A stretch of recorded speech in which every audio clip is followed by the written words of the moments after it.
2008 চন তেতিয়া ভাৰতৰ প্ৰধানমন্ত্ৰী মনমোহন সিঙক আমেৰিকাৰ তেতিয়াৰ ৰাষ্ট্ৰপতি জৰ্জ ডব্লিউ বুছে আমেৰিকালৈ নিমন্ত্ৰণ জনালে। আমেৰিকাৰ ৰাষ্ট্ৰপতিয়ে দুটা প্ৰস্তাৱ আগবঢ়ালে, কিন্তু মনমোহন সিঙৰ সন্মুখত আছিল তেতিয়া তিনিটা প্ৰত্যাহ্বান।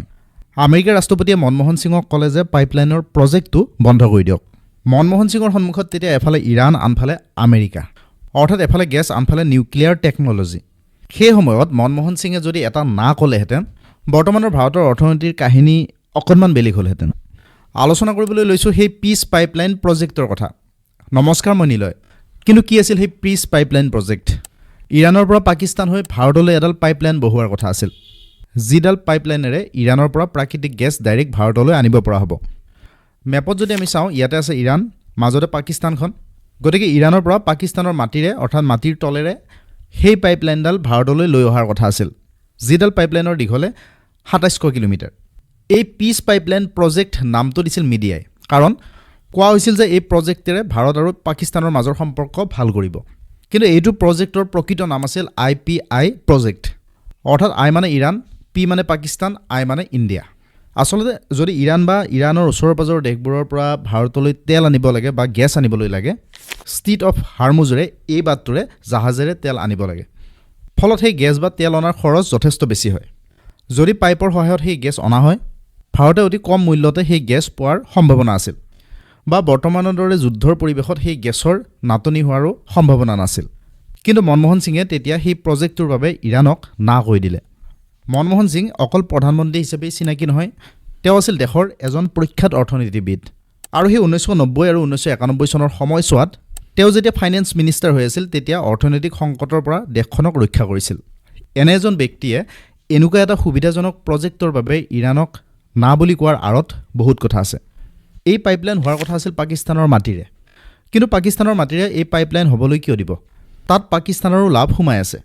এই পাইপলাইনেৰে যিমান ইউনিট গেছ পাৰ হৈ যায়, প্ৰতি ইউনিটৰ বাবে পাকিস্তানক এটা টকা দিব লাগিব। মানে পাকিস্তানেৰে পাৰ হৈ যোৱা গেছৰ বাবে তেওঁলোকে ভাড়া ল'ব। মিডিয়াত খবৰটো প্ৰচাৰ হ'ল, আৰু সেই পিচ পাইপলাইনৰ কথাটো বিভিন্ন দেশ বিয়পি গ'ল। আমেৰিকায়ো কথাটো গম পালে। এই পাইপলাইনৰ বাবে ভাৰতৰ যিমান লাভ হ'ব, তাতকৈও বেছি লাভ হ'ব ইৰাণৰ। ভাৰতৰ জনসংখ্যা বহুত বেছি, সেয়ে ইৰাণে তেওঁলোকৰ গেছৰ এক বৃহৎ কাষ্টমাৰ পাব। এই পাইপলাইনেৰে ইৰাণে আগন্তুক 100 বা 200 বছৰলৈ কোনো চিন্তা নোহোৱাকৈ ভাৰতক গেছ যোগান ধৰি থাকিব পাৰিব। ফলত তেওঁলোকৰ অৰ্থনৈতিক উন্নয়ন তীব্ৰ হ'ব। ইফালে ভাৰতেও সস্তাতে গেছ লাভ কৰিব, অৰ্থাৎ ট্ৰেন্সপৰ্টেশ্যন কষ্ট অকণমান কমি যাব। কাৰণ ভাৰতত প্ৰয়োজন হোৱা প্ৰাকৃতিক গেছৰ 50% পৰা 55% বাহিৰৰ পৰা আনিব লগা হয়। ইফালে ইৰাণ হ'ল পৃথিৱীৰ তৃতীয় বৃহত্তম গেছ উৎপাদন কৰা দেশ। গতিকে এই ক্ষেত্ৰত দুয়োখন দেশৰ বাবে এই প্ৰজেক্টটো খুব সুবিধাজনক। প্ৰথম পৰ্যায়ত পাকিস্তানে অকণমান খেলিমেলি কৰিলে, মানে অকণমান বেছি হাৰত পইচা দাবী কৰিলে, আৰু মাজতে চুক্তি হ'ল যে পাকিস্তানক এইখিনি টকা দিয়া হ'ব। কিন্তু এই প্ৰজেক্টৰ কথা আমেৰিকাৰ সহ্যৰ সীমাৰ বাহিৰত আছিল, আৰু প্ৰজেক্টটো বন্ধ কৰিবলৈ আমেৰিকা উঠি পৰি লাগিল। কিন্তু কিয়? আমেৰিকাৰ লগত ইৰাণৰ বহু পুৰণি শত্ৰুতা। কিয় ইমান শত্ৰু, সেয়া যদি এক লাইনত কওঁ, এসময়ত আমেৰিকাৰ কোম্পানীয়ে ইৰাণত তেল উলিয়াই সেই তেল গোটেই বিশ্বত বিক্ৰী কৰিছিল আৰু খুব পইচা উপাৰ্জন কৰিছিল। পিছত কি কৰিলে, ইৰাণে আমেৰিকাৰ সেই কোম্পানীবোৰ নিষিদ্ধ ঘোষণা কৰিলে, আৰু সেই নিজৰ তেল কূপবোৰ ৰাষ্ট্ৰীয়কৰণ কৰিলে, আৰু নিজৰ দেশৰ তেল কোম্পানীবোৰে তেল উলিয়াবলৈ আৰম্ভ কৰিলে। তেতিয়াৰ পৰাই ইৰাণ আমেৰিকাৰ ঘোৰ শত্ৰু দেশ হৈ পৰিল। এই পাইপলাইনৰ কাম আগবাঢ়িল, পাইপলাইনৰ ডিজাইন প্ৰস্তুত হ'ল। সেয়া আছিল 2007-08 কথা। তেতিয়া আমেৰিকাৰ প্ৰেছিডেণ্ট জৰ্জ বুছে মনমোহন সিঙক ক'লে যে এই পাইপলাইনৰ কাম বৰ্তমানৰ বাবে বন্ধ কৰি থোৱা। আমি আপোনালোকক দুটা বস্তু দিম। তাৰ প্ৰথমটো হ'ল, আমি আপোনালোকক চিভিল ইউজৰ বাবে নিউক্লিয়াৰ ইন্ধন আৰু নিউক্লিয়াৰ টেকন'লজি দিম। আৰু দ্বিতীয়টো হ'ল, এটা এডভাইচ দিলে, তুৰ্কমেনিস্তানৰ পৰা আফগানিস্তান হৈ পাকিস্তান হৈ ভাৰতলৈ গেছ অনাৰ পাইপলাইন এটাৰ ব্যৱস্থা কৰিবলৈ ক'লে। প্ৰাক্তন প্ৰধানমন্ত্ৰী মনমোহন সিঙক এজন মহান অৰ্থনৈতিকবিদ বুলি কোৱা হয়। তেওঁ হিচাপ নিকাচ কৰি চালে, সেই সময়ত ভাৰতক নিউক্লিয়াৰ টেকন'লজি খুব প্ৰয়োজন আছিল। মানে নিউক্লিয়াৰ শক্তিৰে এটম বম বা নিউক্লিয়াৰ অস্ত্ৰ নবনাই শক্তি অৰ্থাৎ ইলেক্ট্ৰিচিটি উৎপাদনো কৰিব পাৰি। আমেৰিকাই সেই টেকন'লজিৰ কথা কৈছিল, কাৰণ ভাৰতত যথেষ্ট ইণ্ডাষ্ট্ৰীবোৰ হৈছিল, বহুত শক্তিৰ প্ৰয়োজন হৈছিল। সেই নিউক্লিয়াৰ শক্তিৰে দেশবোৰ আগবাঢ়ি গৈছিল, যদিও ভাৰতক সেই দেশবোৰে নিউক্লিয়াৰ শক্তি দিয়া নাছিল।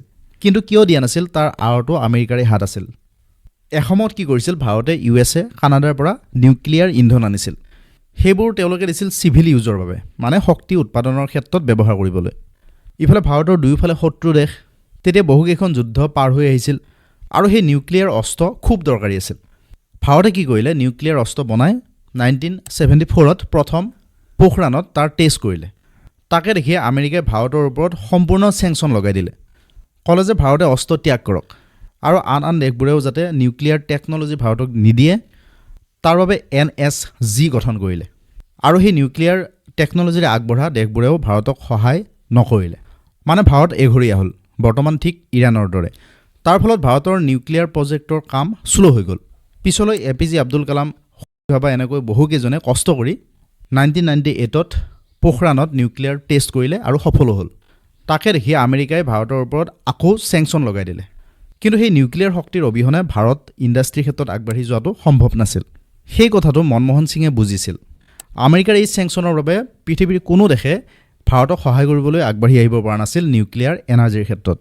কিন্তু ইমান দীঘলীয়া সময় ধৰি ৰেষ্ট্ৰিকশ্যনৰ পিছত 2008 চনত ভাৰতৰ বাবে প্ৰথমটো সুযোগ আহিছিল মনমোহন সিঙৰ সন্মুখত আৰু এটা প্ৰত্যাহ্বান আহিছিল ভাৰতত তেতিয়া UPR চৰকাৰ গঠন হৈছিল মনমোহন সিং হৈছিল প্ৰধানমন্ত্ৰী তেওঁৰ চৰকাৰ গঠনত সমৰ্থন কৰিছিল লেফ্ট ফ্ৰণ্টৰ বহুকেইজন MPয়ে কিন্তু এই লেফ্ট ফ্ৰণ্টে আমেৰিকাৰ লগত কৰা সেই ডিলৰ বিৰোধিতা কৰিছিল গতিকে সেই চুক্তিখন যদি কৰে প্ৰধানমন্ত্ৰীৰ চকীখন যোৱাটো নিশ্চিত আছিল মনমোহন সিঙৰ কিন্তু চকী সৰু দেশ আগত বুলি মনমোহন সিং আমেৰিকা পাইছিলগৈ আৰু সেই ডিলখন কৰিছিল আৰু ইৰাণক সেই গেছ পাইপলাইন প্ৰজেক্টৰ বাবে না কৰিছিল ইয়াৰ আঁৰত অৱশ্যে আন দুটা সমস্যা আছিল এটা হ'ল পাকিস্তানৰ মাটিৰে পাৰ হৈ যোৱা সেই পাইপলাইনৰ বাবে পাকিস্তানে বহু বেছি পইচা বিচাৰিছিল অৰ্থাৎ পাকিস্তানে মাজতে সুযোগ এটা ল'ব বিচাৰিছিল ইফালে আন এটা সমস্যা আছিল যে পাকিস্তানৰ এই অংশটো অৰ্থাৎ বেলুচিস্তান তাত তেতিয়া বিদ্ৰোহীসকলে পাকিস্তানৰে ৰেল ৰাস্তা পাইপলাইন এইবোৰ ধ্বংস কৰিছিল গতিকে এই ক্ষেত্ৰত ভাৰতলৈ অহা পাইপলাইনৰ সিকিউৰিটিৰ প্ৰশ্ন উঠিছিল আৰু এটা সমস্যা আছিল ভাৰত পাকিস্তানৰ মাজত যদি পিছত কিবা বিবাদ হয় তেনেহলে পাকিস্তানে মাত্ৰ এটা সুইচ দবাই সেই পাইপৰ গেছ বন্ধ কৰাটো সহজ আছিল অৱশ্যে ভাল সাইট কেইটামানো আছিল সেই পাইপলাইন যদি হ'লহেঁতেন ভাৰতত গেছৰ সমস্যা নহ'লহেঁতেন আৰু বৰ্তমানৰ দামতকৈ বহুতো কম দামত সেই গেছ পোৱা গ'লহেঁতেন কিন্তু বৰ্তমানৰ যি ইৰাণ আমেৰিকাৰ যুদ্ধ সেই যুদ্ধৰ সময়ত আমেৰিকাই হয়তো এই পাইপলাইনত মিছাইল আক্ৰমণ কৰি সেই পাইপলাইন ধ্বংস নকৰাকৈ নাথাকিলহেঁতেন ইফালে এই পাইপলাইনৰ বাবে পাকিস্তানে $18 বিলিয়ন দিব লগা হৈছিল ইৰাণক কিন্তু কেনেকৈ ভাৰতৰ লগত ইৰাণৰ যেতিয়া সেই প্ৰজেক্টটো নহ'ল পাকিস্তানে ইৰাণক ক'লে যে আহা আমি সেই চুক্তি কৰোঁ চুক্তি হ'ল ইৰাণে পাকিস্তানৰ বৰ্ডাৰলৈ পাইপডাল লৈ আহিব আৰু বাকী পাকিস্তানৰ বৰ্ডাৰৰ পৰা পাকিস্তানে পাইপ বনাব কিন্তু সেই সময়তে আমেৰিকাই এখন আইন পাছ কৰিলে আইনখন এনেকুৱা আছিল ৰাছিয়া নৰ্থ কোৰিয়া আৰু ইৰাণ এই তিনিখন দেশৰ লগত কোনো দেশে যদি চুক্তি কৰে তেনেহলে আমেৰিকাক সুধি চুক্তি কৰিব লাগিব পাকিস্তান মাজতে ফচিল পাকিস্তানে পাইপ বহুৱাবলৈ নিজৰ পইচা নাই পইচা ল'ব লাগিব ৱৰ্ল্ড বেংকৰ পৰা কিন্তু সেই ৱৰ্ল্ড বেংক আমেৰিকাৰ কথা মতে চলে আৰু ইফালে পইচা যদি কৰবাৰ পৰা লৈ সেই পাইপলাইন বহুৱাই তেনেহলে আমেৰিকাৰ চেংচনৰ সন্মুখীন হ'ব লাগিব পাকিস্তান ইফালে পাকিস্তানে সেই ইৰাণক প্ৰজেক্টৰ বাবে ইয়েছ কৈ দিছিল গতিকে ইৰাণৰ কাম আগবাঢ়িছিল অৰ্থাৎ পাইপলাইন বনাই ইৰাণে পাকিস্তানৰ সীমালৈ লৈ আহিছিল ফলত ইৰাণৰ হাজাৰ হাজাৰ কোটি টকা খৰচ হৈছিল ফলত ইৰাণে কি কৰিলে ইণ্টাৰনেশ্যনেল সংস্থাৰ আগত কেছ ফাইল কৰিলে পাকিস্তানৰ বিৰুদ্ধে কেছ চলিল ক্ষতিপূৰণ হিচাপে পাকিস্তানৰ পৰা $18 বিলিয়ন খুজিলে ইফালে আমেৰিকাৰ ইয়াত আৰু এটা অংক আছিল 1974ত সৌদি আৰবৰ লগত আমেৰিকাই এখন চুক্তি কৰিছিল সেই চুক্তিত লিখা আছিল যে সৌদি আৰবে যিখিনি তেল বেচিব তেওঁলোকৰ তাৰ হলনি তেওঁলোকে আমেৰিকান ডলাৰ ল'ব আৰু তাৰ লগে লগে তাৰ ওচৰ-পাজৰ আন দেশবোৰেও ডলাৰ ল'বলৈ আৰম্ভ কৰিছিল তেল বিক্ৰী কৰি কিন্তু এই পাইপলাইনবোৰ যদি হৈ যায় ধৰক ইৰাণে ভাৰতলৈ পাইপেৰে গেছ পঠিয়াই দিলে তাৰ বিনিময়ত ভাৰতে টকা দিব বা আন বস্তু পঠিয়াই দিব ইৰাণলৈ অৰ্থাৎ তাত ডলাৰ লোৱা নহ'ব গতিকে আমেৰিকাৰ ডলাৰৰ গুৰুত্ব কমি যাব এইখিনিতে আমেৰিকাৰ মূৰৰ কামোৰণি আৰু সেই সময়ত আমেৰিকাই দিয়া দ্বিতীয়টো প্ৰস্তাৱ হৈ নুঠিল অৰ্থাৎ তুৰ্কমেনিস্তানৰ পৰা ভাৰতলৈ আহিবলগীয়া গেছৰ পাইপ হেয়া নহলগৈ কিন্তু সেই নিউক্লিয়াৰ টেকন'লজি ভাৰতে লাভ কৰিলে ফলত ভাৰতত বিভিন্ন ক্ষেত্ৰত উন্নয়ন হ'ল উন্নয়নৰ বাট মুকলি হ'ল ইফালে ফ্ৰান্স ৰাছিয়া জাপান এইবোৰ দেশেও ভাৰতত চিভিল নিউক্লিয়াৰ এনাৰ্জিৰ ক্ষেত্ৰত ইনভেষ্ট কৰিবলৈ আগবাঢ়ি আহিল ভিডিঅ'টো শেষলৈ চোৱাৰ বাবে ধন্যবাদ ভিডিঅ'টো চাই কেনেকুৱা পালে কমেণ্ট বক্সত জনাব আৰু এই চেনেলটো ছাবস্ক্ৰাইব কৰি থৈ দিব